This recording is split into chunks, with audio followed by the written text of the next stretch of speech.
Donc là, on est à 49 Hz. Donc là, on est à peu près à 50 Hz. Bonjour, j'espère que vous allez bien. Aujourd'hui, on va voir la commande SpeedOLVM ou bien le Emily de type sinusoïdal. Dans un premier temps, on va donner quelques commentaires sur le code. Ensuite, on va faire des tests de la commande. On va garder les mêmes paramètres pour les transistors. Ensuite, la période, le T0 microsecondes, c'est elle qui va définir la fréquence de l'onduleur. Donc là, j'ai récupéré le même code qu'on avait utilisé dans la partie onduleur monophasé. J'ai optimisé le code et j'ai réduit le nombre de paramètres.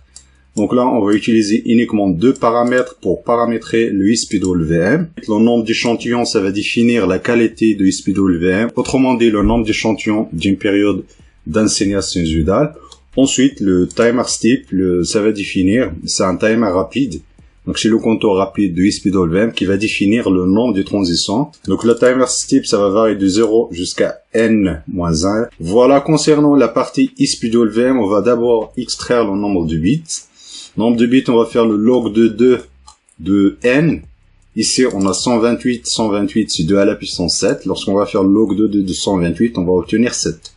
Donc ça va nous permettre de faire la discrétisation de la période sinusoïdale. On va initialiser les indices des bras. Donc on va générer 3 signaux sinusoïdaux qui sont décalés chacun de 60 degrés. Donc on va dupliquer la période, on va dupliquer la stratégie de la commande symétrique, mais en format SpeedOLVM. Donc chaque bras il est décalé de 60 degrés. Du coup on va juste jouer avec les indices. Donc le premier indice c'est 0, on a un déphasage égal à 0. Le deuxième indice, on va faire un déphasage de 60 degrés, le n sur 6. Le troisième indice, on va faire un déphasage de 120 degrés, autrement dit le n sur 6. Ensuite, on va générer une demi-période. Donc, c'est pas la peine de générer une période complète parce que la période plus, c'est moins la période moins. Du coup, on va juste générer une demi-période. Donc, on va utiliser cette configuration.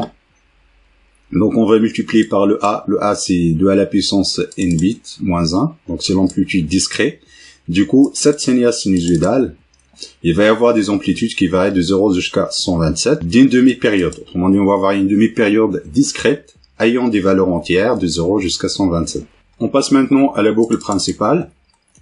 Donc là, on verra tout à l'heure pour l'affichage de la période sinusoïdale, également pour l'affichage des commandes, des signaux de commande. Donc on va juste incrémenter avec un pas de timer step. Le timer step pour nous, c'est celui-là. C'est ce paramètre-là. On va faire un pas de 61 pour chaque itération. Ensuite, lorsque la valeur dépasse le n, on va initialiser le timer pour la première étape. Ensuite, concernant la génération du signal de commande, donc on va faire la même chose pour les 3 bras. Donc on va utiliser une boucle for pour les 3 bras. Ensuite, on va faire exactement la même chose. Dans un premier temps, on va incrémenter le timer long, celui des échantillons. Donc on va scruter l'échantillon du tableau un par un.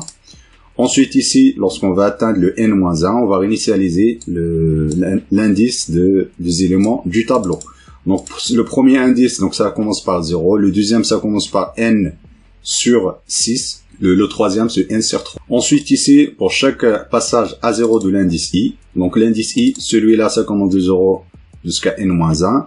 Dès qu'on arrive à n-1, on va repasser à 0. Du coup, pour chaque passage à 0, on va inverser l'état de la polarité de notre signal. Donc celui-là, il est un type booléen.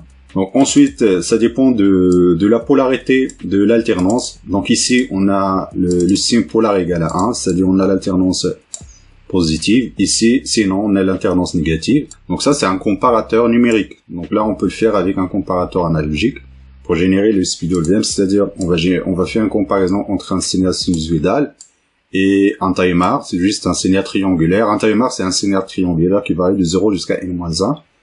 Donc là, soit on va positionner le bras droit, ou bien on va positionner le bras gauche. Donc ça correspond à une commande symétrique, mais du type SpeedOLVM.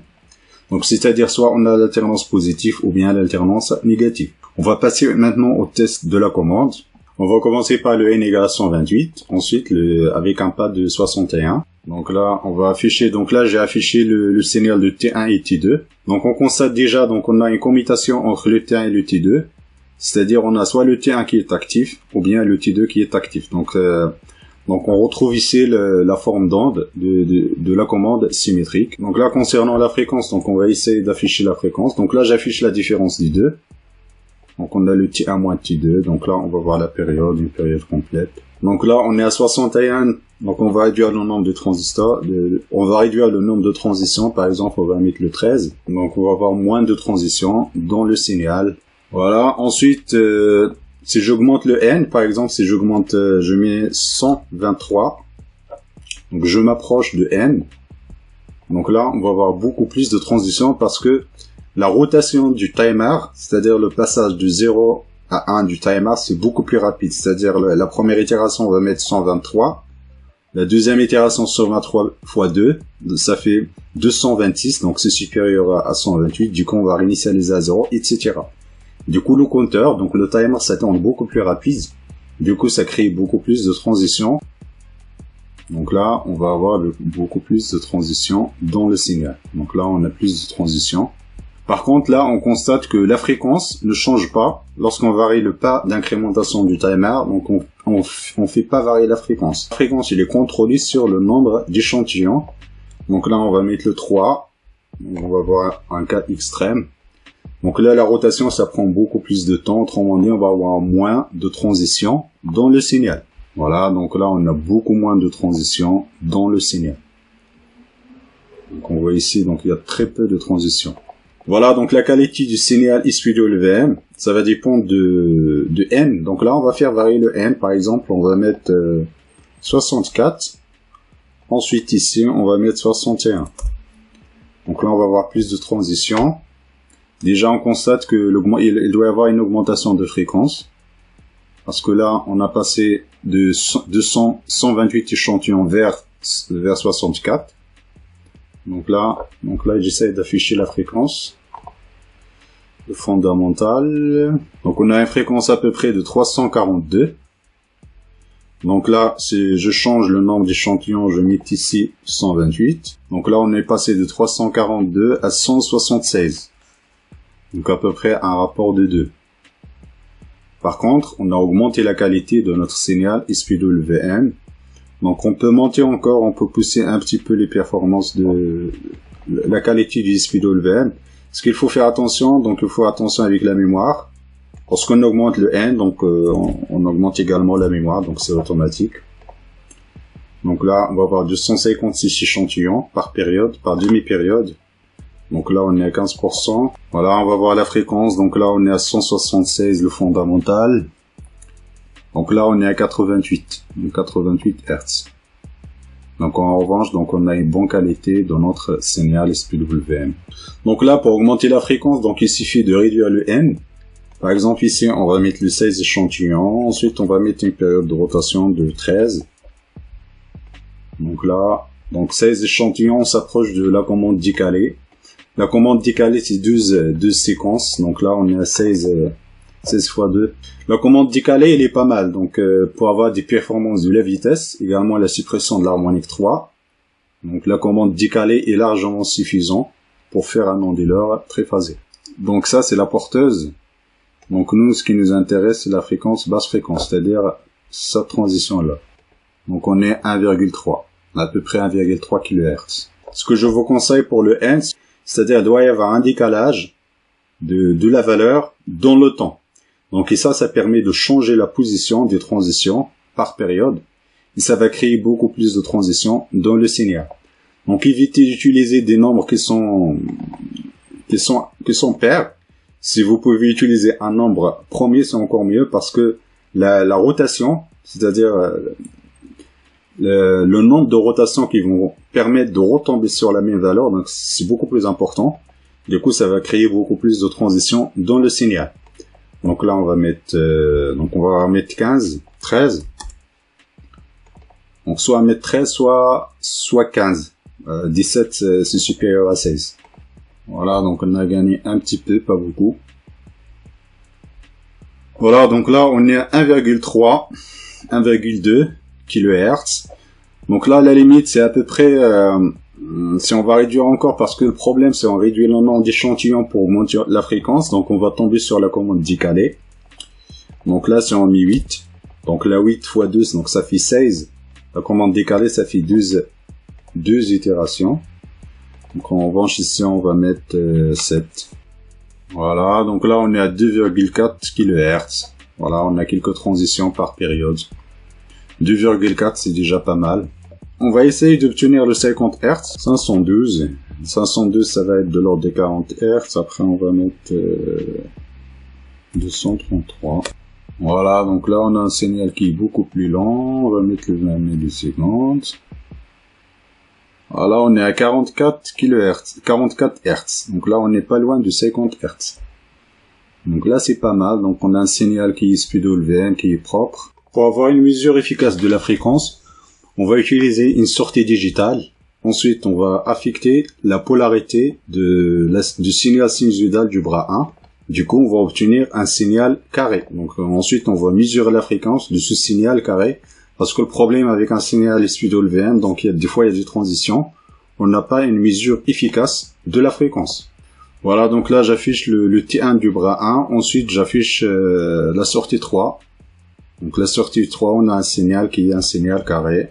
On a une fréquence de 44 Hz. Donc on va juste réduire la polarisation, on va juste réduire le delay pour augmenter la fréquence.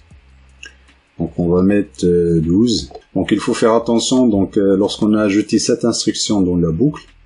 Donc pour chaque itération, donc il y a l'exécution de cette instruction. Cette instruction ça consomme un temps. Du coup ça également ça varie les performances temporelles de la commande. Donc il faut tenir en considération par exemple lorsque vous faites votre réglage et vous enlevez une partie du code.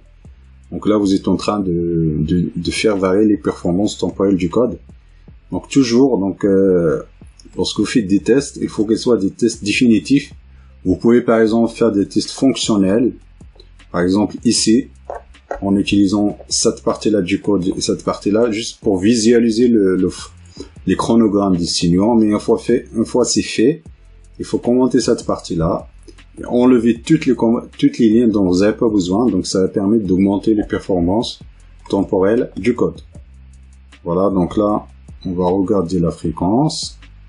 Donc là, on est à 49 Hz. Donc là, on est à peu près à 50 Hz.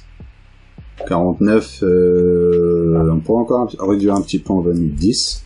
Voilà, on est 51, donc on n'est pas loin. Tout à l'heure, c'était 12, donc là, c'est 10. On va mettre 11. Voilà, 49, 51, 49, 51. C'est à peu près, donc on est au moyen 50 Hz. Par contre, si on passe de 256 à 127, ensuite on va mettre ici 61. Théoriquement, on va doubler la fréquence.